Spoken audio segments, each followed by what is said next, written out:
সুলতান মাহমুদ গজনবী রহমতুল্লাহ আলাই, যিনি ভারত মহাদেশ স্বাধীন করছেন, এইখানেও রাজত্ব করছেন, যিনি 17 বারের সময় ভারত স্বাধীন করছেন, উনি মাসখানিক বিলকুল গুমসুম ছিলেন, সবাইও আসতেন না, কেমন যিনি হারায় গেছিলেন। মন্ত্রী পরিষদ, পুরো রাষ্ট্র চিন্তিত হয়ে গেছে, রাজার হলো কি, সুলতান মাহমুদের হলো কি।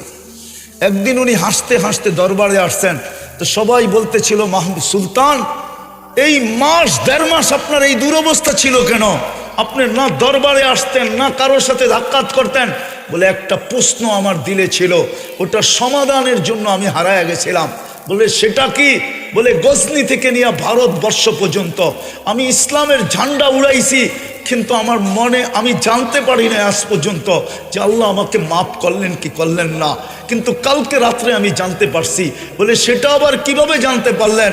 বলে আমি গজনি শহরে ঘুরতেছিলাম প্রজাদের অবস্থা দেখার জন্য, তো আমি একটা মাদ্রাসার তালেবে এলেমকে দেখতেছিলাম যে এক কাবাব বিক্রেতা কাবাব ভাজা ভাজা বেচতেছিল।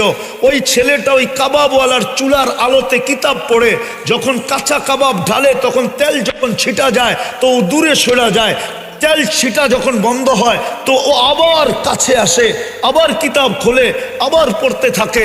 আমি ডাইকা জিজ্ঞাসা করছি যে ছেলে তুই এরকম করিস কেন?